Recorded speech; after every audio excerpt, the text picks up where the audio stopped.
Mister Light presents Malabar golden diamonds 14-ാം രാവിൽ ഓർമ്മയിലെ ഇശലുകളിൽ നമുക്ക് വേണ്ടി പാടാനെത്തുന്നത് ഫാത്തിമ ഫിദ.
ഫിദക്കുട്ടി ചേച്ചി super super super. Thank you. നല്ല എന്താ പറയുക, എനിക്ക് ഭയങ്കര ഇഷ്ടമായി. അസലായിട്ട് പാടി. എന്താ പറയുക, നല്ലൊരു ഫാസ്റ്റ് റിത്തമിക് സോങ് അല്ലേ. എനിക്ക് ശരിക്കും ഇത് പാട്ട് കേട്ടുകൊണ്ടിരിക്കുന്ന ആരും ഒന്ന് അനങ്ങിപ്പോയി പാട്ട് കേൾക്കുമ്പോൾ. ഇതിനു വേണ്ടി പഠിച്ചതാണോ? 14 രാവിന് വേണ്ടി പഠിച്ചതാണോ? ആണോ? കുറേ പ്രാക്ടീസ് ചെയ്തോ? പഠിക്കാൻ ബുദ്ധിമുട്ടിയായിരുന്നോ? ഇല്ല, എനിക്ക് തോന്നുന്നു കുറച്ചും കൂടിയും മോൾക്ക് കംഫർട്ടബിൾ ആയിട്ടുള്ളത് ഇങ്ങനത്തെ സോങ്സ് ആണെന്ന് തോന്നുന്നു അല്ലേ. ശരിക്കും സ്റ്റേജിലൊക്കെ പെർഫോം ചെയ്യാൻ പറ്റിയൊരു പാട്ട്. ഓർമ്മയിലെ ഈശലുകൾ റൗണ്ടിലെ സോങ് ആണിത് അല്ലേ. ആരുടെ ഓർമ്മയ്ക്ക് വേണ്ടിയിട്ടാണ് ഈ ഒരു സോങ്? അഹമ്മദ് പള്ളിക്കര സാർ. അഹമ്മദ് പള്ളിക്കര. അപ്പം ഈ സോങ് ഡെഡിക്കേറ്റ് ചെയ്യണമെന്ന് പറഞ്ഞു ഫിദക്കുട്ടി. പറഞ്ഞോളൂ ആ ഒരു ഡെഡിക്കേഷൻ. ഞാനിത് അഹമ്മദ് പള്ളിക്കര സാറിൻ്റെ കുടുംബാംഗങ്ങൾക്ക് ഡെഡിക്കേറ്റ് ചെയ്യാണ്. ഓക്കെ. ഇത് പാടിയത് അഷ്റഫ് പയ്യന്നൂർ. ഇനി ഇതിൻ്റെ ഡീറ്റെയിൽസിലേക്ക് നമുക്ക് കിടക്കാം. ഫൈസൽ സാറിനോട് ചോദിച്ചു നോക്കാം. ഫൈസൽ സാർ,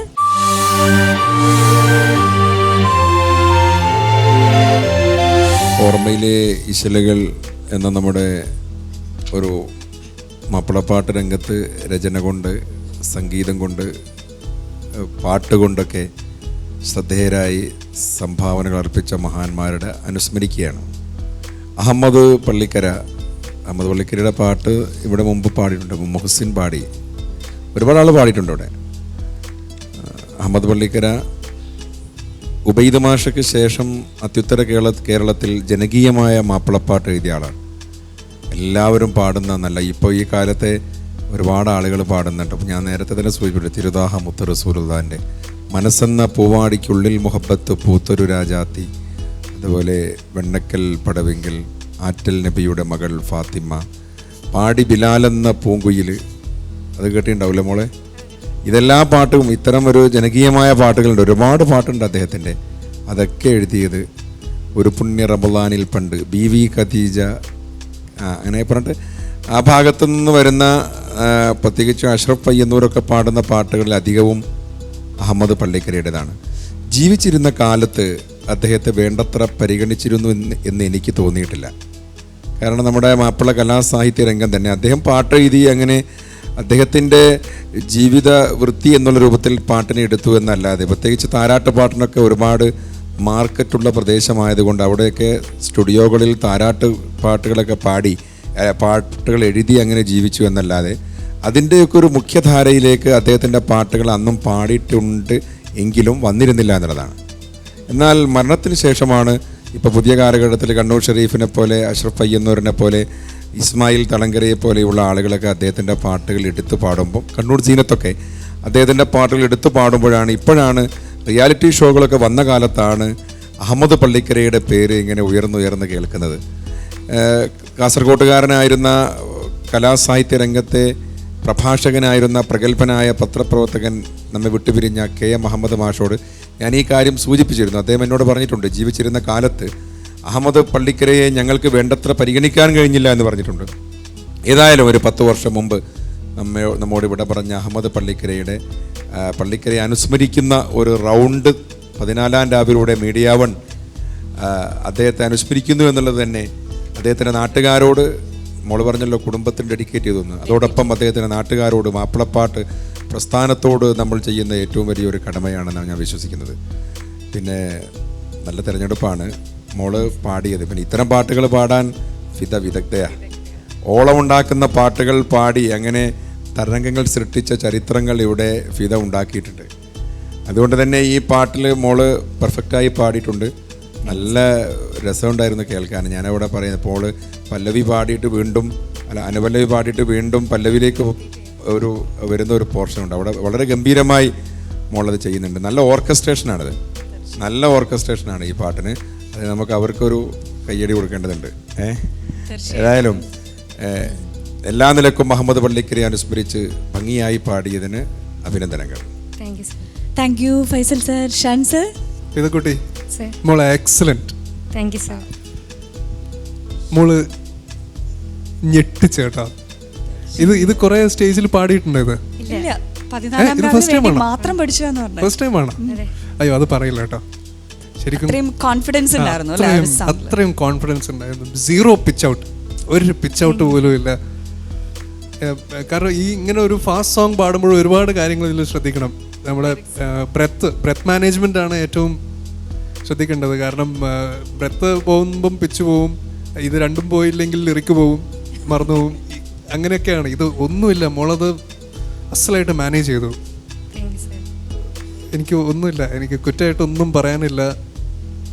ഇത്രയൊക്കെ റിസ്ക് ഉണ്ടെങ്കിലും ചിരിച്ച് അല്ല നല്ല പ്ലസന്റ് ആയിട്ടൊരു പോസിറ്റീവ് എനർജി പാസ് ചെയ്തു. വേറൊരു കാര്യം എന്താന്ന് വെച്ച് കഴിഞ്ഞാല് ഇത് ഫിദയുടെ ഏരിയ ആണ് ഈ പാട്ട്. അതാണ് അത്രയും കംഫർട്ടബിൾ ആണ്. ഈ ഒരു ഏരിയയിൽ ഫിദ ഇതിനു മുമ്പും വിലസിയിട്ടുണ്ട്. മാഷ് പറഞ്ഞ പോലെ വിലസിയ ചരിത്രം ഇവിടെ ഉണ്ടായിട്ടുണ്ട്. പക്ഷെ താരാട്ട് പാടുമ്പോഴും ഈ ഇമ്പാക്റ്റ് ഉണ്ടാവുക. ഇങ്ങനെ പാടി കുട്ടിനെ പേടിപ്പിച്ച് കുട്ടി അപ്പുറത്തെ ജില്ലയിലെത്തും. ഞങ്ങള് മാറ്റിയെടുക്കും. അപ്പൊ അത് മോളൊന്ന് അല്ല, ഇത് ഈ പാട്ടിനെ പറ്റി ഒന്നും പറയാനില്ല. Okay, thank you Shan sir. ചേച്ചി ഫിദ നന്നായി പാടിട്ടോ മോളെ. Thank you ma'am. അങ്ങനെ മോൾ ഒത്തിരി ട്രഡീഷണൽ സോങ്സ് പാടാറുണ്ട്. പിന്നെ ഇവിടെ ഇപ്പോൾ പറഞ്ഞ പോലെ തന്നെ നല്ല കിടിലം ഒരുപാട് ചേഞ്ച് ആയിട്ടുള്ള ട്രഡീഷണൽ സോങ്സ് ഒക്കെ പാടിയിരുന്നു മോള്. ഞാൻ വിചാരിച്ചത് മോൾ ഒരുപാട് പാടിയിട്ടുണ്ടാവും ഇതിന് മുമ്പ് എന്നാണ് ഞാൻ വിചാരിച്ചായിരുന്നു കേട്ടോ. പക്ഷെ ഇതിനു വേണ്ടി പഠിച്ചു അല്ലേ. പക്ഷെ അത്രയും ഒരു കൂളായിട്ടാണ് മോൾ പാടിയത്. ആ ഒരു സ്റ്റൈലും മൊത്തത്തിലൊരു സ്റ്റൈലാണല്ലോ ഫിദ പാടുമ്പോൾ. പ്രത്യേക ഒരു മൂവ്മെന്റ് ആണ്. അതെ അതെ അതെ, അത് നമ്മൾ കുറെ പറഞ്ഞിട്ടുണ്ട്. അതാ പിന്നെ ഞാൻ പറഞ്ഞിട്ടുണ്ട്, മാറ്റണം എന്ന് പറഞ്ഞിട്ടുണ്ട് അല്ലേ. ഇടത്തോട്ട് വലത്തോട്ട്, ഇടത്തോട്ട് വലത്തോട്ട്, ഇടത്തോട്ട്. നമ്മുടെ ക്ലോക്കിന്റെ പെൻഡുലം പോലെ. ഇത്തിരി കാണാതെ പോയത് നേരത്തെ പറഞ്ഞ പോലെ താരാട്ട് പാടിയപ്പോ മാത്രമാണ്. എന്നാലും മോളെ നന്നായിരുന്നു കേട്ടോ. ഓക്കെ, താങ്ക് യു രേണു ചേച്ചി. കനേഷ് സർ, ഹൃദയത്തിൻ്റെ ആഘോഷമാണ് ഇത്തരം പാട്ടുകൾ.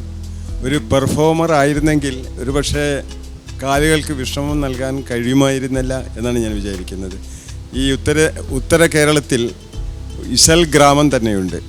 ഒരു കുടിൽ വ്യവസായം പോലെ അവിടെ പാട്ടുകൾ പെറ്റുപെരുകുന്നു, താരാട്ടുപാട്ടുകളൊക്കെ ജനിക്കുന്നു.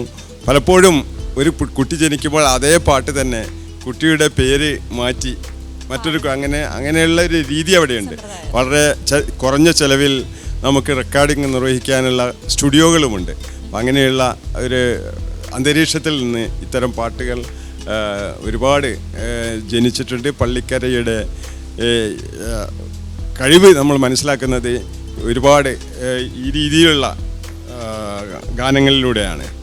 തീർച്ചയായും വളരെ ഭംഗിയായി, വളരെ നമ്മുടെ മനസ്സിൽ ഈ ദ്രുത ചലനത്തിൻ്റെ ഹൃദയമിടിപ്പുകൾ കൂട്ടുന്ന ഒരു തരം രീതി അവലംബിച്ചിട്ടുണ്ട് ഫിദ. എല്ലാ അഭിനന്ദനങ്ങളും നേരം. Thank you sir. Okay, thank U. അപ്പോൾ നല്ല നല്ല നല്ല കമൻസ് ഒക്കെ കേട്ടു. എനിക്ക് തന്നെ ഇങ്ങനെ സന്തോഷമാണ്. പാട്ട് പാടി കഴിഞ്ഞപ്പോൾ എനിക്ക് ഇങ്ങനെ എന്താ പറയുക, അത്രയും എനർജി ആയിരുന്നു ഒരു സോങ്. ഇനി നമുക്ക് നല്ലൊരു മാർക്ക് തന്നെ പ്രതീക്ഷിച്ചുകൊണ്ട് നമുക്ക് ചോദിച്ചു നോക്കാം. ഫൈസൽ സാറിൻ്റെ അടുത്തുനിന്ന് സ്റ്റാർട്ട് ചെയ്യട്ടെ. 27. Thank you sir. 30-ൽ 27 mark. Thank you Faisal sir. Shan sir 27 മോളെ. 27. 30-ൽ 27 mark. Thank you Shan sir. Renu ചേച്ചി 27. താങ്ക് യു മാം. 30-ൽ വീണ്ടും 27 അല്ലേ. ഇനി കനേഷ് സാറിൻ്റെ മാർക്കാണ് നമുക്കറിയാനുള്ളത്. 8.5 മാർക്ക്. 10-ൽ 8.5 മാർക്കാണ് കനേഷ് സാർ നൽകിയിരിക്കുന്നത്. സോ മൊത്തം 100-ൽ 89.5 അല്ലേ. നല്ലൊരു സ്കോറാണ്. അപ്പോൾ കൺഗ്രാറ്റ്സ്. ഇനിയും ഇതുപോലെ നല്ല ഒരു എനർജറ്റിക് ആയിട്ട് ഒരു പോസിറ്റീവ് എനർജിയൊക്കെ ഞങ്ങൾക്ക് പാസ് ചെയ്യാൻ വേണ്ടിയിട്ട് വരണം. ഓക്കെ.